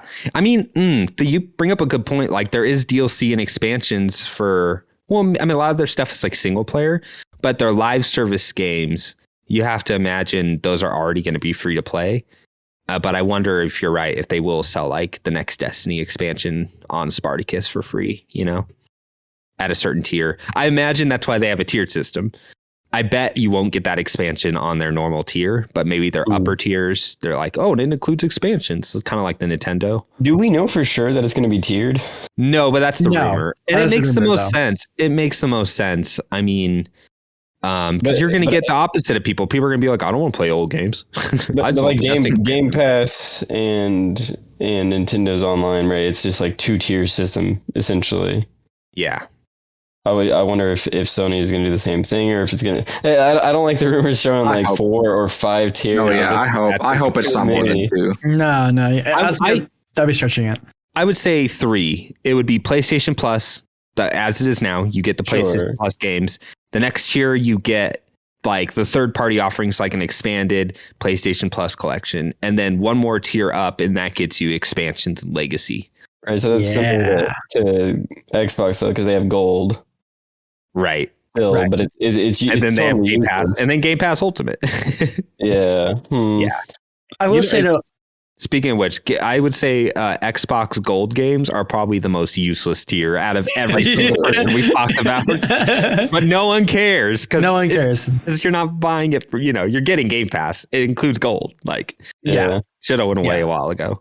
That's why I wish Sony would just dissolve Plus whenever they come up with this and just have a 2-tier system, I doubt it. They still want that group of people that are going to pay to play Call of Duty online, but not want to pay for all the games and the legacy and all that stuff.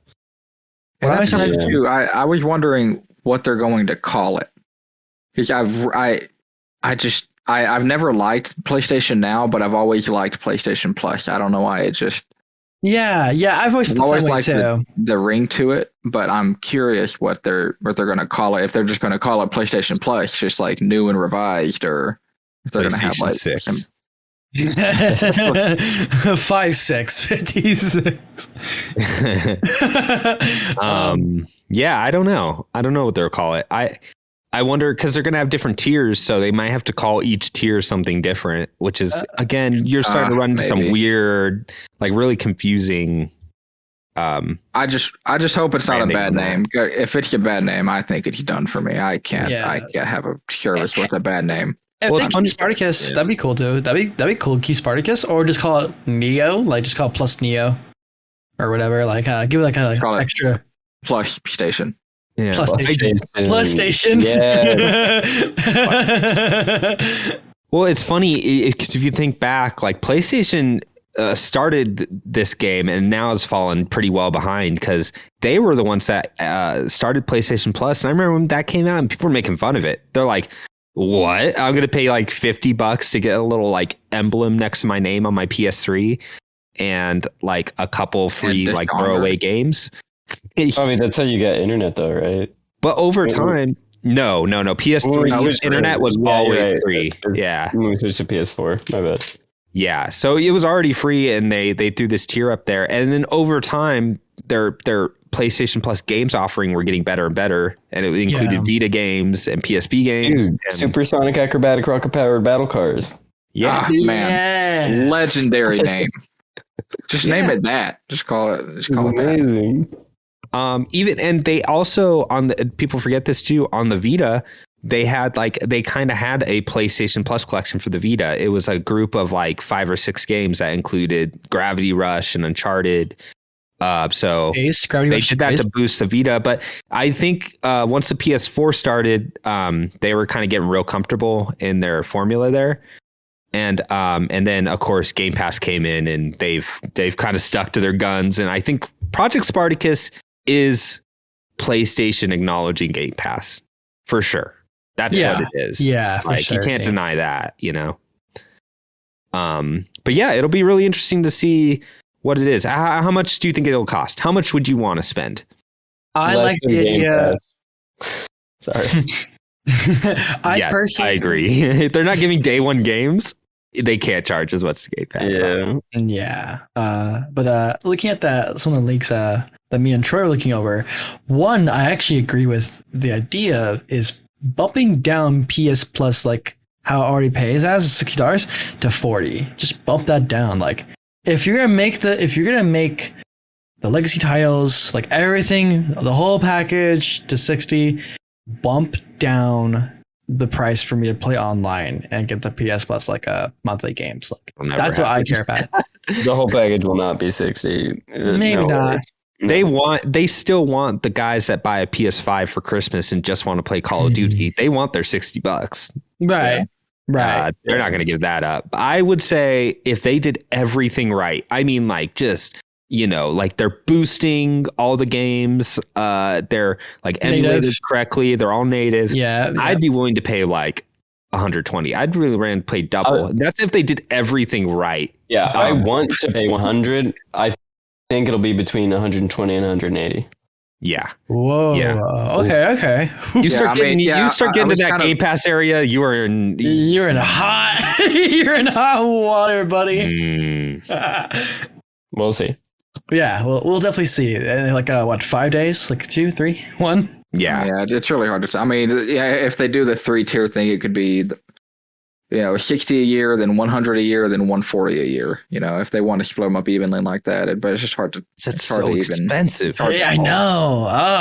I would say the jump for me, I think between tiers, it would have to be like 60 to 80 to like 120-ish at max. I'm gonna call it 120 max. Okay. I just don't think they can't get near Game Pass. They can't get near Game Pass. Also includes like cloud gaming on everything. There's just so many things you can do with Game Pass. It includes PC games. It includes it's so much for 180 that I think that you get near that with PlayStation. It's a direct comparison. But they're probably proud enough of their legacy stuff that they might. There could be a curveball we don't see coming too. Like there could be. I just realized that Crunchyroll thing. Oh yeah. Oh, that's a good point. Or Funimation. Like throw in. You know what? Jeff Grubb did say he didn't hear anything about that. I know there was a rumor, but I don't know. I don't know if that's going to happen. But if it did, that'd be a cool thing to throw in. I'll use Funimation if it comes with it. Yeah, I will watch more anime if that comes with it. I'll become a weeb. Yeah, that's a pretty cheap service. That top tier, you get everything plus Crunchyroll, plus you get a physical version of Knack 3 delivered. Knack 3, that's it. That's it. I think PlayStation still wants to avoid direct comparisons, price range wise, because they're not going to be able to beat the day one game offerings. Right. That's where I think that really falls apart for them. But I think that $120 is like a sweet spot. And the thing is, the more they charge, the more they have to get everything so right. Like just so right. If they're like, hey, you have to stream all these PS3 games and it's $150. Yeah, no. It's going to be that's right there. You're already just like, what are you doing? Yeah. But then again, I hope it's not too low where they feel like they can make those mistakes and get away with it. True. So I hope. Yeah. I'm sorry. So what does Game Pass charge for like the bundle deal for the year for Ultimate? It's $180 for the entire year. Okay, that's not month-to-month payment. That is paying for the full year. That's paying for the full year. Yep. Okay. That's everything. PC, Game Pass, xCloud. I think 120 is not the max. I think that is the tier below. I think they'll have one tier. I think they'll have like a weird number, like 140, 150. That's what I was saying. That's what I was kind of afraid of. They have like a 140 be the max. They're not going to make us happy. That's what I know going into this. I'm not going to be happy about it. Yeah. I mean, I'm shooting for the moon, and I'm saying the max I'd pay was like 120. So, the thing is, getting the second tier. Nice moon. But watch the second tier not be the. It's not gonna have legacy games. Yeah, you're not gonna get anything. Oh God. Oh, we'll see. We'll see. I'll be really curious. Me too. It'd be fun to. I'm not promising this to anyone listening, but it'd be fun to record something after where we just kind of talk about just quick. We can do it within our next podcast, but we can talk about actually what it is. That could be our next mini episode. That'd be a good follow up. Yeah, a good hour long discussion how we all felt. It's also all gonna be groaning really loudly, or we're all gonna be like, okay, yeah. Or it's gonna be you yelling, one of the two. One of the two.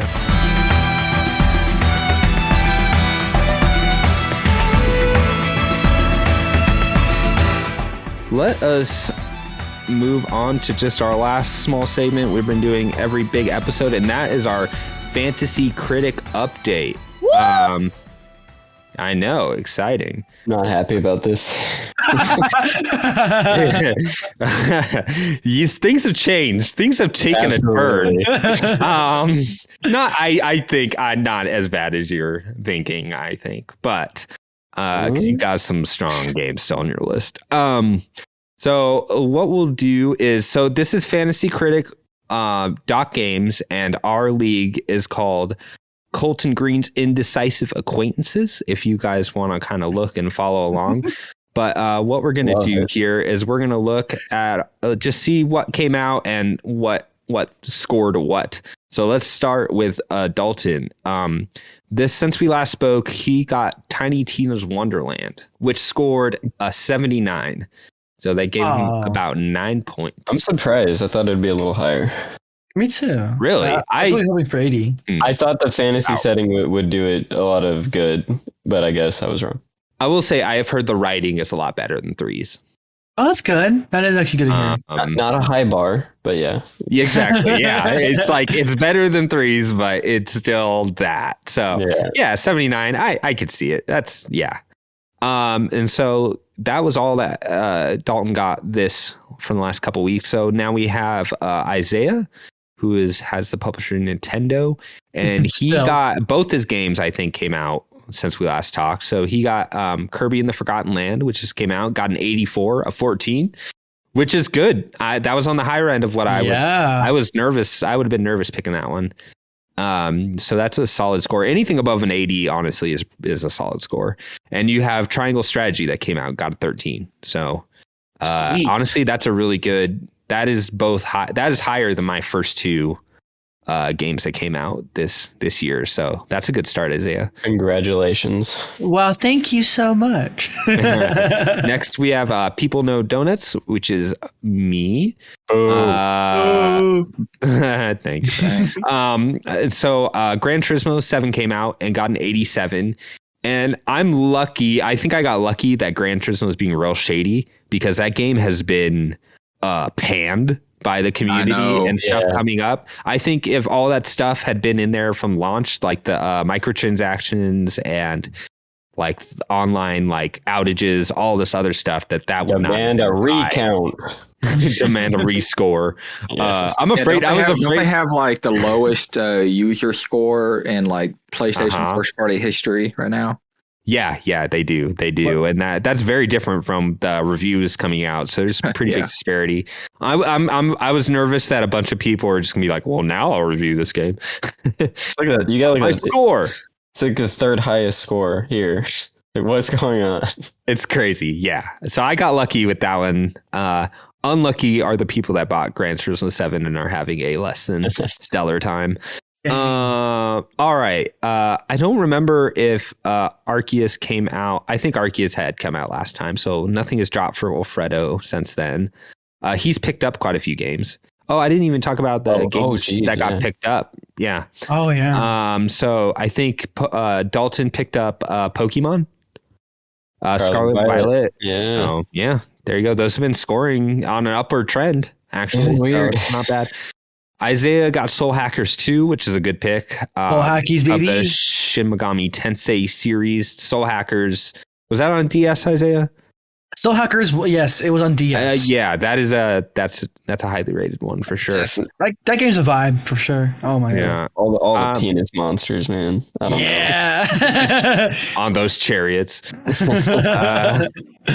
So for me, I picked up I got Warhammer 40,000 Dark. I think maybe I picked that up last time, but I have Forza Motorsport the last Forza that came out did very well for me. So this will be the Astronaut Horizon, but motorsport when they announced it on E3, hopefully releasing in like October or something. And Xenoblade Chronicles 3 for about $1. So that was good.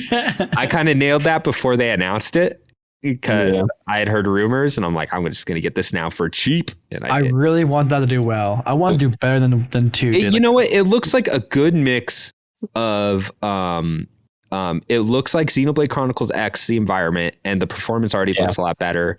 And the characters, unfortunately, look a lot like Xenoblade Chronicles 2, which is not my favorite. But at least the environments and stuff are back to form. I think some of the characters look like 2 for sure. I think it looks like a evolution of 2, which I'm glad to see. A little less. Yeah. Fan service, a little less fan service. Totally. Yes.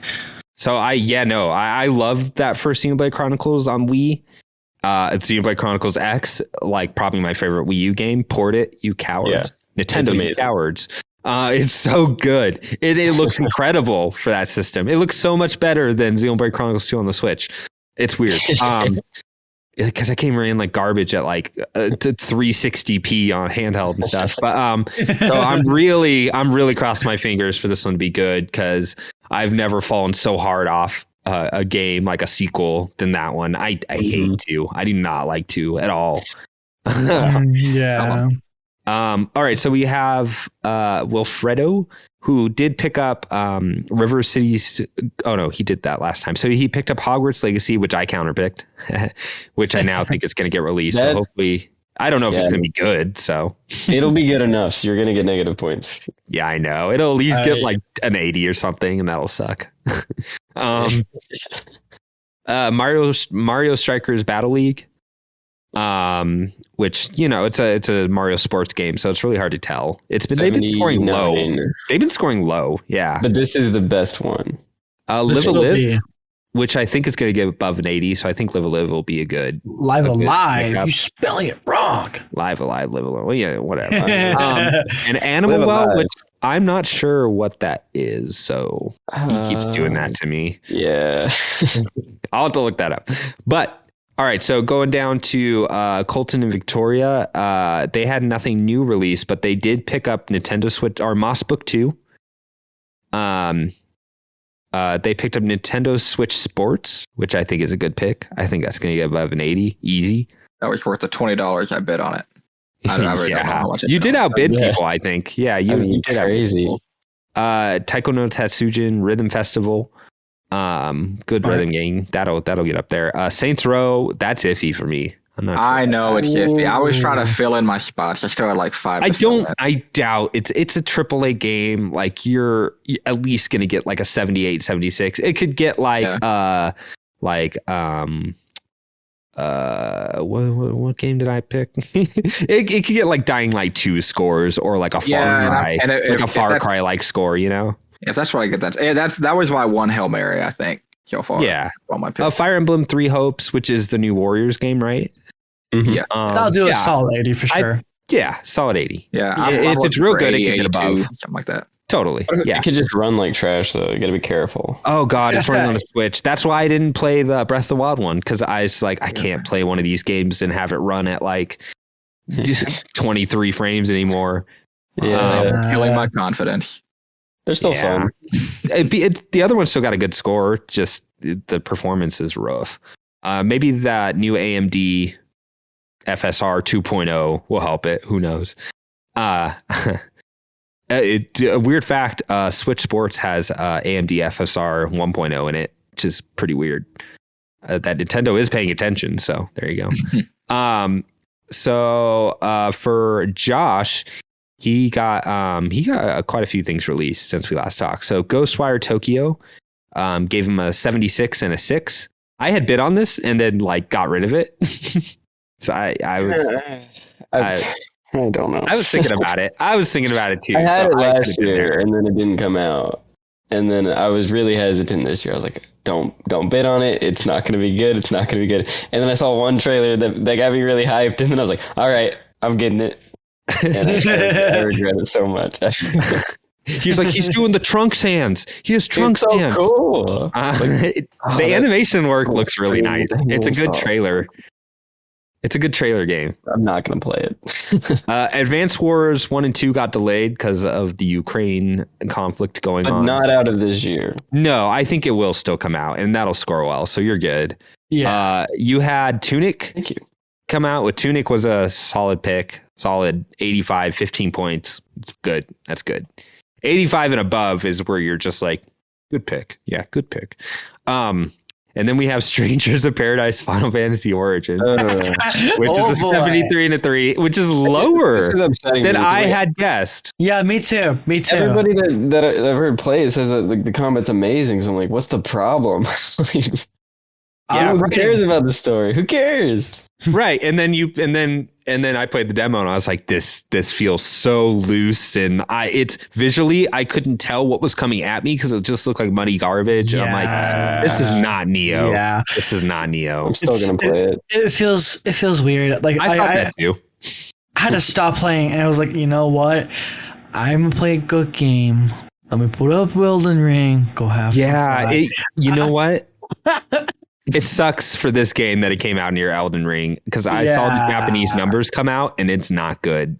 I don't think this game's going to sell very well. Which honestly, this might be, I don't know, this is like a terrible thing to say, but it's kind of good because I really want Square to finally get through their heads that maybe giving Final Fantasy to Nomura in any way is a bad idea. He can have Kingdom Hearts. You give him Kingdom Hearts and the World Ends With You. He didn't even work on the last one. Ground him more, please. I want my Kingdom Hearts franchise to stop being joked on. I would appreciate for one day, Nomura be like, hey, let me not get drunk and make a game about me getting drunk, which is exactly how Recoded was made. That is exactly how Coded was made. He got drunk, thought it up, and made it canon. Good. I think that series is too far gone for anyone to take it seriously. I know. Yeah.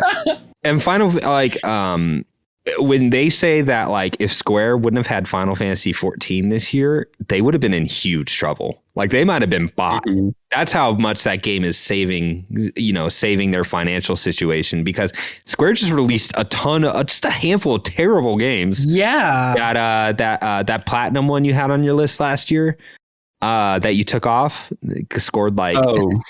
God, I don't even know what it's called. Like 40 or whatever. Babylon's Fall. Yes, Babylon Falls. Dude, just the Avengers game, the Guardians of the Galaxy, which is actually a good game, but didn't sell that well. I mean, they would just be in so much trouble if Final Fantasy 14 wasn't like a money-making machine. No, nothing of theirs has been hitting. So they just need Remake 2 and they need FF16 and 14 to keep doing their thing, because that's all they got. All right, sorry, that was just an aside. That's my Final Fantasy rant is just get Yoshi P in there to like get him out of the Final Fantasy 14 hole. That team knows how to make that game. Get him in charge of that. Put him up, like get him a seat in corporate to tell them like that's a terrible idea. Don't do that. So Sea of Stars. Did you pick that up recently? No. I think that's all. I picked those up last time. Yeah. Okay, yeah, you're right. Yeah, both of those are. So you did counterpick Project Eve from Alfredo's list. I think that might have been last time too. But okay. So I think that covers kind of the release that came out and what scored what. So I mean, right now, me and Josh have a lot more releases than everyone else. I think Dalton's just behind with 3. So I mean, me and Josh are like, I only have like a 3-point difference, and now I think I counterpicked a game that's actually coming out and people might like. So that might change things too. Yeah, but I have one more release than you. So like you're slightly ahead of me, and I'm like, oh no. Yeah. Elden Ring score is killing me. Right. But I think you do, like, again, if you have Breath of the Wild come out, if you have like Monster Hunter is going to be an 85 plus, like, Yeah, we'll see. You're nowhere out of the running. I think, I have no idea what Somerville and like stuff in my list is going to score. So we'll see. And then like Izayah's like first 2 were really good. So if he I'm scared. filling out his list and stuff, that's kind of scary. Oh wait, no, sorry. Unless Silk Song comes out, then you're screwed, Izayah. So no, I'm absolutely screwed if Silk Song comes out. If that does, I'm just done. However, I have really high hopes for Sonic, the new Sonic game, because like I mentioned before, but like I don't know if I actually have mentioned to you guys. Well, they delayed it by an entire year because they wanted to make sure like this game's a good product. While we're on the top, Sonic is delayed. No, it originally was. So like before like they released like the trailers, they actually had delayed it already, and I was like, we want to make sure this is good when it comes out. And hey, if this is the Hail Mary that Sega puts out and it lands right, hell yeah. I've heard rumors that Sonic game is kind of all right.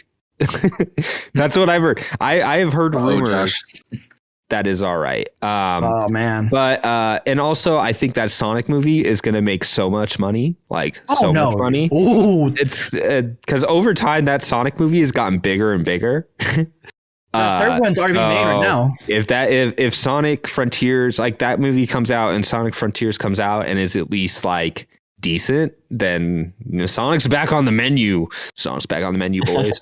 Please, listen to me. Let's hear it. I still want a Mania 2, but whatever. I want Sonic movie 2. I want the Sonic movie 2. I want to do better than the Mario movie will do. That's what I want. Oh no, I'm with you. We already know that the first Sonic movie was okay.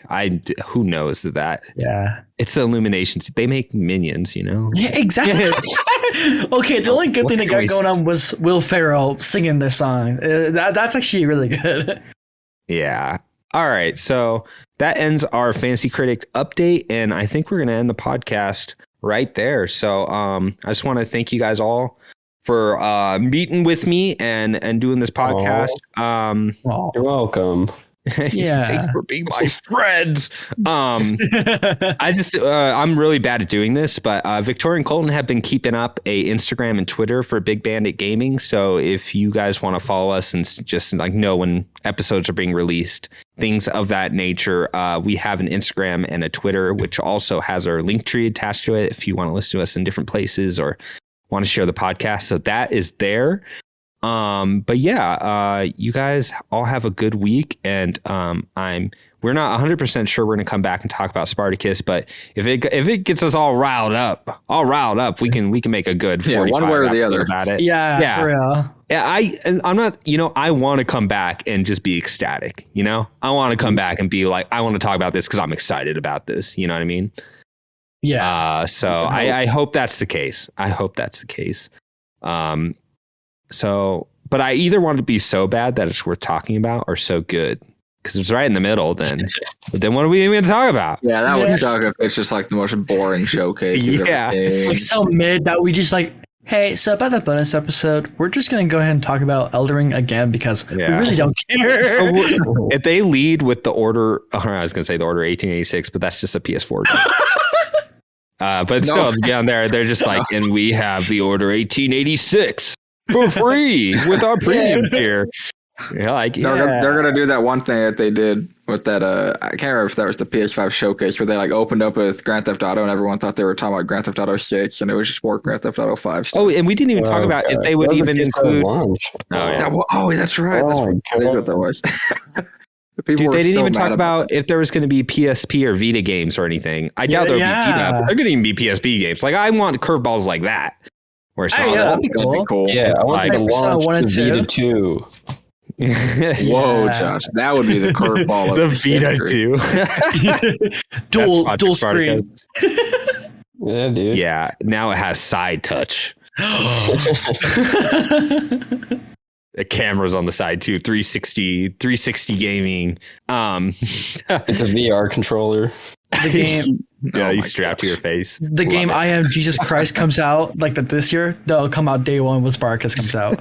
It's a hype factor of 2.4. I mean, I could do it. Yeah, like there should be a meme score attached to that because that's all it's got. All right. So you guys have a good week, and thank you everybody for listening. I won't even list what we're all on because I've added us to like every service out there. But if you want to yell, if you wanted to yell our podcast name at an Amazon Alexa, it will do it now. It works. We tried it. And that's very funny to me. So, you know, if you're bored and you want to hear a voice come out in Alexa, I don't know why you'd want that. I'm a little confused why you guys are listening to us now. Should I even say that? No, I'll cut that. Listen to us.